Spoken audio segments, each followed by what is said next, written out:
Hello दोस्तों, स्वागत है आपका अपना यूट्यूब चैनल मैथ हमारे में।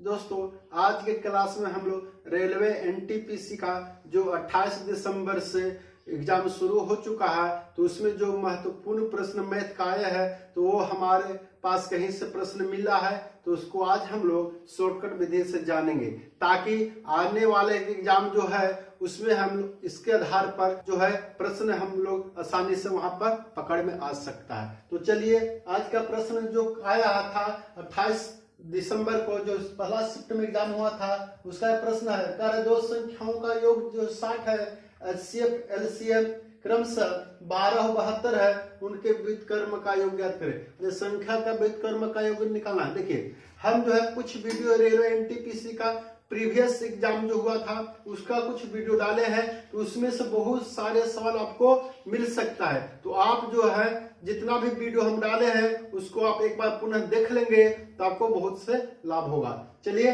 इस प्रश्न को हम लोग देखते हैं। कह रहा कि एचसीएफ और एलसीएम 12 और 72 है। तो देखिए कैसे बनेगा। एचसीएफ 12 है तो संख्या हो जाएगा, फर्स्ट नंबर जो हो जाएगा वह 12A हो जाएगा, और सेकंड नंबर जो हो जाएगा वह 12B हो जाएगा। अब एलसीएम कितना हो जाएगा, तो 12AB हो जाएगा। अब एलसीएम दे दिया है 72 है ना, तो AB बराबर कितना हो जाएगा, 6 हो जाएगा। AB का मान 6 हो गया। अब देखिए, अब क्या करना है हमको, उसके व्युत्क्रम का योग निकालना है। और व्युत्क्रम का योग, अब एक चीज और दिया है कि संख्या का योग 60 है, यानी 12 इंटू ए प्लस बी बराबर 60 लिखा है, तो 12 से 5 बार में कट गया, यानी ए प्लस बी के मान हो गया 5। तो कह रहा कि संख्या के व्युत्क्रम का योग, यानी संख्या होता है, एक है 12 तो उसका 12A हो गया व्युत्क्रम, और 12B हो गया, इसका व्युत्क्रम हो गया। तो यहाँ से ले लेंगे तो 12AB हो जाएगा, और ऊपर हो जाएगा A प्लस बी। देखिए व्युत्क्रम हो गया 12A plus 1/12A plus 1/12B, इसका हल किया A प्लस बी बट्टा में 12AB होगा। तो देखिए A प्लस बी का मान आ गया है 5, यहाँ 5 बैठा देंगे, और AB का मान 6 हुआ है, तो 12 गुने 6 लिख देंगे, तो कितना होगा 5/72 आंसर हो जाएगा। यानी दो संख्याओं का योग 60 है, एचसीएफ एलसीएम क्रमशः 12/72 दिया था, उनका व्युत्क्रमों का योग 5/72 होगा। तो हमारे चैनल पर आप बने रहेंगे, इसी तरह का हम लोग ट्रिक आगे बतलाते रहेंगे। चलिए, कल रेलवे एनटीपीसी के एग्जाम में ये सवाल आ चुका है। कह रहा कि एक बेलन की ऊंचाई 14 सेंटीमीटर है तथा वक्र पृष्ठ का क्षेत्र 528 सेंटीमीटर स्क्वायर है, तो उसका आयतन ज्ञात करना है। देखिए एक बेलन है, बेलन का ऊंचाई लिख दिया था कि ये ऊंचाई दिया है 14 सेंटीमीटर, ठीक है। उसका पृष्ठीय क्षेत्रफल यानी 2πr/h बराबर लिखा हुआ है 528 है ना। तो मान यहाँ बैठा लेंगे 2 गुने 22/7 गुने r गुने 14 बराबर 528 है ना। यहाँ काट लेंगे, 7 से काटेंगे, 7 दूनी की 14 है ना, और 2 से 2 दूनी 4, 4 से काटेंगे तो 13 चौके 52, और 4 दूनी की 8, 132 बार में। और काटेंगे 11 से, 11 दूनी की 22, और यहाँ काटेंगे 11 कम 11, 11 दूनी 22, 2 से काटेंगे 6, यानी त्रिज्या हो गया 6 सेंटीमीटर। तो कहा बेलन का आयतन ज्ञात करना। बेलन का आयतन होता है πr²h, यानी 22/7 गुने 6 गुने 6 गुने 14 कर देंगे। ऊंचाई 14 दिया था, इसी को हल कर लेंगे तो आंसर हो जाएगा, 2 बार में कट गया, तो 6 छक 36, 36 दूनी 72, 22 गुने 72 गुने 22 कर देंगे, वही आंसर हो जाएगा। तो 2 दूनी 4, 2 दूनी 4 और 7 दूनी 14, 4 18, हासिल 1 7 दूनी 14 हो गया 15, 1544 सेंटीमीटर क्यूब हो जाएगा आंसर, यानी इस बेलन का आयतन 1584 हो जाएगा। चलिए, अगला क्वेश्चन बहुत ही इंपॉर्टेंट है। कह रहा है किसी धनराशि पर 2 वर्षों का साधारण ब्याज 10% की दर पर 500 रुपया है, उसी राशि पर उसी दर पर चक्रवृद्धि ब्याज का होगा। देखिए चक्रवृद्धि ब्याज हमको निकालना। देखिए बहुत ही आसान ट्रिक से हम लोग बनाएंगे। 2 वर्ष है वह 10% है, तो देखिए 2 10 में गुना कर देंगे तो 20% हो गया, यानी एसआई जो हो गया एसआई जो हो गया 20% हो गया। अब 20% का मान दिया है कि 500 रुपया है, 20% का मान 500 रुपया, 1% का मान कितना होगा, 1 0 से 1 0, 2 से काटेंगे तो 2 से काटेंगे 25 बार में हो गया, यानी 1% के मान हो गया 25 रुपया हो गया। तो कारक उसी राशि पर उसी दर से चक्रवृद्धि ब्याज क्या होगा। देखिए 2 वर्षों का चक्रवृद्धि ब्याज को साधारण ब्याज में हम बदलेंगे तो 21% हो जाएगा, 21% हो जाएगा। तो 21% का मान कितना होगा, तो 25 गुणे 21 कर देंगे, तो 25 में 21 से गुना कर देंगे कितना हो जाएगा, तो यहाँ पर हो जाएगा 525 रुपया आंसर होगा। देखिए 21 कैसे हुआ, तो 10% है, तो 10% का भी फॉर्मूला हम लोग लगाते हैं तो कितना होगा, 21% हो जाएगा। इस तरह बना लेंगे, यानी 21% हो गया। इसी 21% का यूज किए तो हमको 2 वर्षों का चक्रवृद्धि ब्याज 525 रुपया हो गया। चलिए अगला प्रश्न है, कह रहा है कि त्रिभुज एबीसी में कोण ए बराबर 2x डिग्री, बी बराबर 3x माइनस 12 और सी बराबर 5x माइनस 18 है, तो सबसे बड़ा कोण ज्ञात करें। देखिए त्रिभुज के तीनों कोणों का योग 180 डिग्री होता है, त्रिभुज के तीनों कोणों का योग करने पर 180 डिग्री होता है, ये सभी को जानते हैं। तो तीनों कोण का मान दिया है, कोण ए कह रहा है कि 2x है, प्लस बी कितना है, तो 3x माइनस 12 है, प्लस सी कितना है, तो 5x माइनस 18 है, बराबर 180 हल कर लेंगे, है ना। देखिए 2 3 5 5 10x हो गया, 10x हो गया, बराबर माइनस 12 माइनस 18 जोड़ देंगे तो माइनस 30 हो गया, माइनस 30 इधर जाकर प्लस 30 हो जाएगा, तो 180 में प्लस 30 कर देंगे तो कितना हो गया, 18 3 21 यानी 210 डिग्री।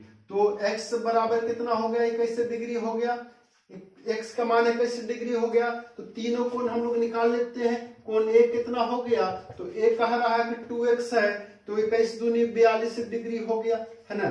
कोण b कितना हो गया, तो b के बारे में बोला 3x है, तो 21 या 63 कर लेंगे, 63 माइनस 12 हो जाएगा, तो 3 में से 2 गया 1 और 6 में से गया 5, 51 डिग्री हो गया। कोण c कितना हो जाएगा, तो c कहा कि 5x है, तो 21 25 75 से 105 हो जाएगा, माइनस 18 कर लेंगे तो कितना हो जाएगा, तो 15 में से 8 गया 7 हो गया, 9 में से गया 8 हो गया, यानी 87 डिग्री हो गया। तो तीनों कोण हम निकाल लिए, कोण ए आया 42 डिग्री, कोण बी आया 51 डिग्री और कोण सी आया 87 डिग्री। तो यहाँ पर कहा कि सबसे बड़ा कोण कौन होगा, तो सबसे बड़ा तो 87 आया, यानी सबसे बड़ा कोण कितना होगा, 87 डिग्री, आंसर हो जाएगा। चलिए अगला प्रश्न है, कह रहा एक राशि को 3 भागों में इस प्रकार बांटा गया है कि पहला भाग 1/3 है और दूसरा भाग 3/10 है, तो तीसरा भाग ज्ञात करें। तीसरा भाग ज्ञात करना, देखिए रस्सी की लंबाई हम लोग भिन्न में 1 मान लेते हैं, तो रस्सी 1 है, तो 1 में से दोनों रस्सी की लंबाई को हम घटा लेंगे तो हमको तीसरा जो भाग है, तीसरा जो टुकड़ा है उसका लंबाई आ जाएगा। तो 1 में से 1/3 घटा देंगे और 3/10 भी घटा देंगे, है ना। तो लघुत्तम हो गया 30 हो गया, तो ये हो गया 30 हो गया, माइनस 3 दही 10 और 10 तिया 30 तो 9 हो गया, तो 10 9 19 हो गया, तो 19 घटेगा 30 में से तो कितना हो गया, 11/30 हो जाएगा, यानी तीसरा जो रस्सी है वो 11/30 भाग हो जाएगा। चलिए अगला प्रश्न की ओर। अगला प्रश्न है, कह रहा है एक वर्ग में 70 लड़कियां तथा 50 लड़के हैं, किसी आयोजन में 20 लड़के तथा 50 पेड़, किसी आयोजन में 20% लड़के तथा 50% लड़कियां भाग लेते हैं, तो कुल कितने प्रतिशत छात्र है इस आयोजन में भाग लिया। तो कुल छात्रों का प्रतिशत निकालना है। देखिए ये लड़की की संख्या 70 है, अब इसका 50% भाग लिया तो 50/100 कर देंगे, यानी 35 लड़कियां भाग ली। अब लड़का की संख्या कह रहा कि 50 है, इसे 20% भाग लिया तो 20/100 यानी 10 लड़के भाग लिया ना। तो कुल छात्र कितना भाग लिया, तो 35 और 10 45 भाग लिया, तो 45 गुने 100 कर देंगे, हमको प्रतिशत निकल जाएगा। बट्टा में कुल छात्र हो गया 70 और 50 120 हो गया, 120 से भागा कर देंगे, ये 6 हो जाएगा, ये 5 होगा, 6 के आधा हो गया 3 से काटेंगे इसको तो 3 दूनी 6 हो जाएगा। 3 से काटेंगे तो 15 या 45 हो गया, यानी 75/2 हो जाएगा, यानी 37.5% जो है कुल छात्र जो है इस आयोजन में भाग लिया।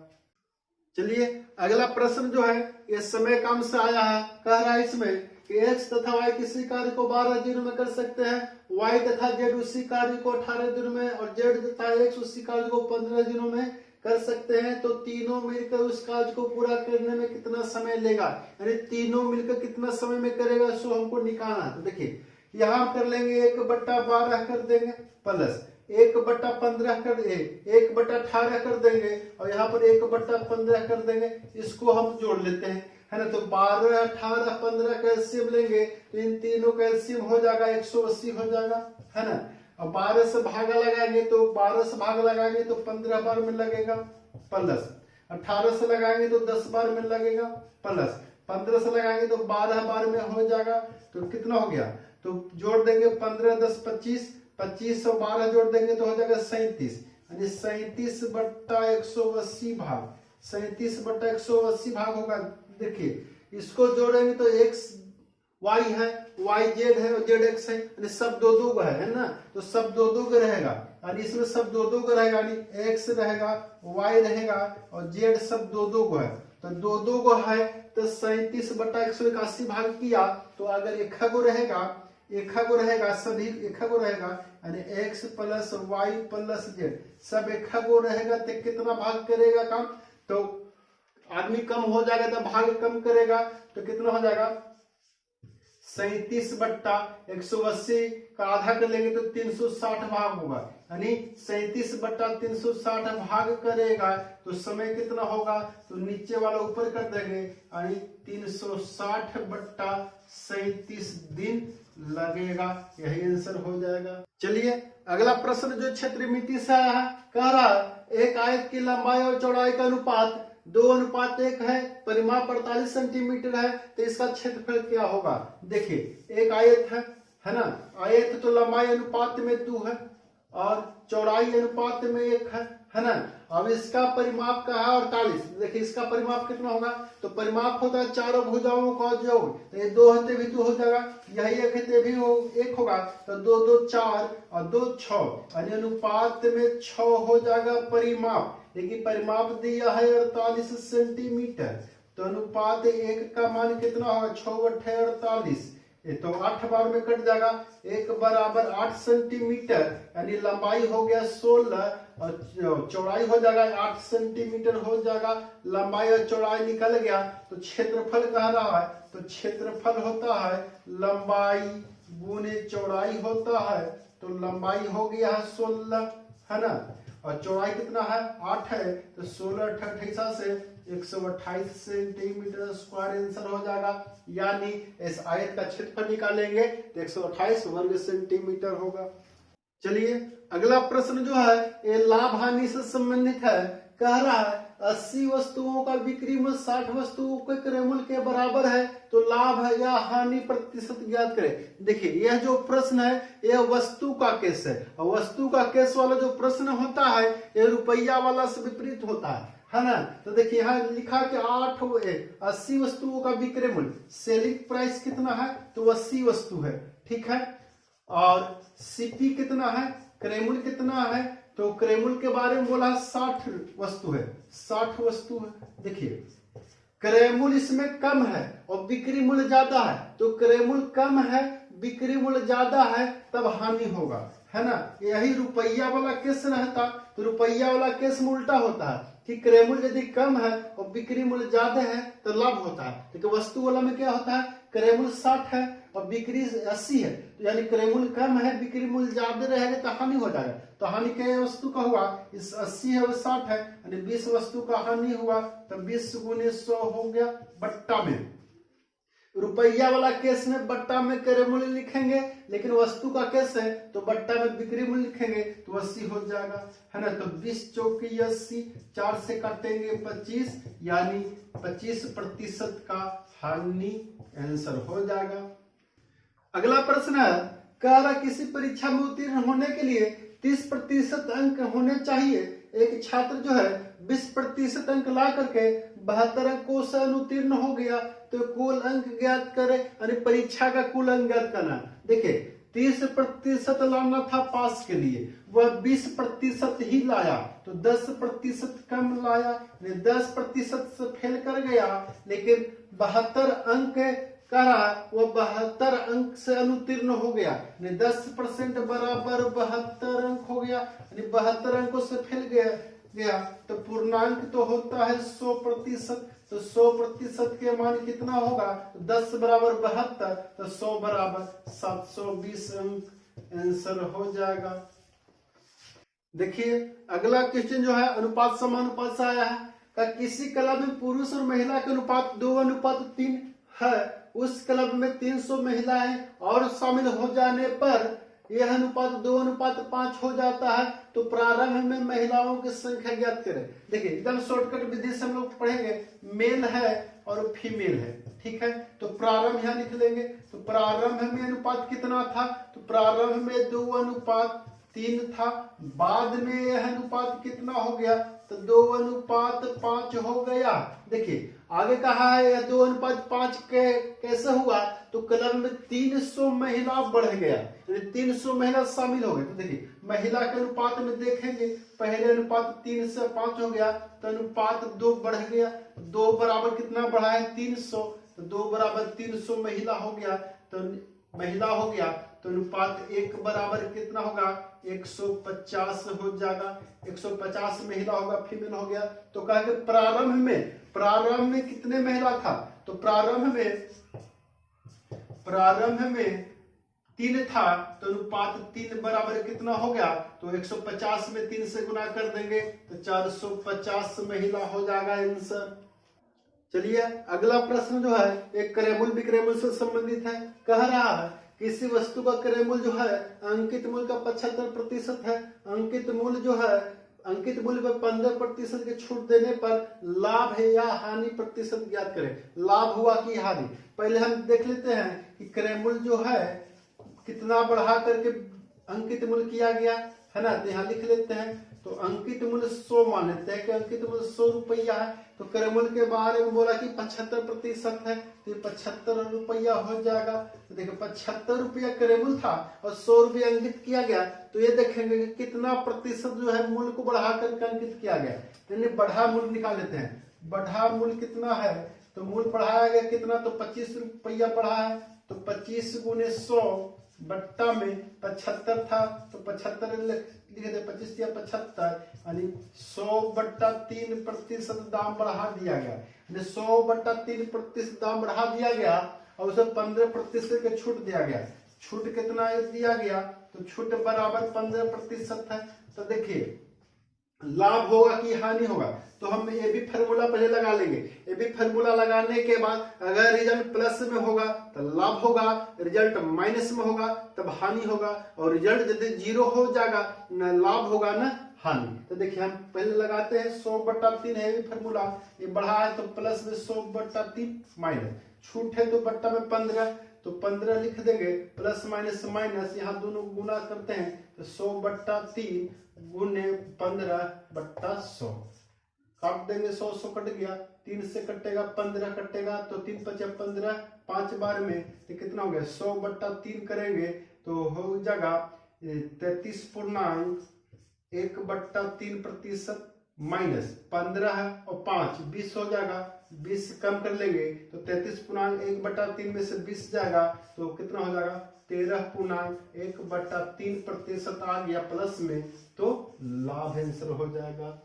चलिए अगला प्रश्न जो है ये चक्रवृद्धि ब्याज से आया है। कह रहा है किस धनराशि पर 15% वार्षिक चक्रवृद्धि ब्याज की दर पर 2 वर्षों का चक्रवृद्धि ब्याज 3225 रुपया हो जाएगा। देखिए ये चक्रवृद्धि ब्याज का मैथ है, लेकिन इसको हम सिंपल इंटरेस्ट यानी साधारण ब्याज पर हम इसको बनाएंगे, यानी साधारण ब्याज बनाएंगे तो हमको बहुत ही कम समय में एकदम आसान विधि से हम लोग बना सकते हैं। देखिए 15% वार्षिक चक्रवृद्धि ब्याज है और समय 2 वर्ष है, तो ये भी फार्मूला से हम बनाएंगे, तो ये भी फार्मूला में कितना हो जाएगा 15 प्लस 15 प्लस 15 गुने 15 बटा 100 करेंगे तो कितना हो गया 30 प्लस 15 15 या 225 225 100 से भाग दे देंगे तो ये इतना हो जाएगा यानी 32.25%।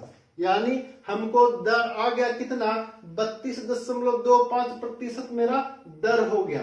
तो यहाँ कह रहा है यहाँ 2 वर्षों का चक्रवृद्धि ब्याज दिया है 3225 दिया। तो देखिए 32.25% के मान दिया है 3225 दिया है 3225 रुपया दिया है। देखिए 1% का मान कितना हो जाएगा 1% का मान काटेंगे तो 32.25 यानी दशमलव है यही अंक है लेकिन यहाँ 2 अंकों के बाद दशमलव है तो कटेगा तो 100 बार में कटेगा यानी 1% का मान हो गया 100 रुपया। तो हमको कह रहा है कि किस धनराशि पर, तो धनराशि जो होता है वह 100% होता है तो 1% के मान आ गया 100 तो 100% का मान होगा 100 से गुना कर देंगे तो 10,000 रुपया आंसर हो गया।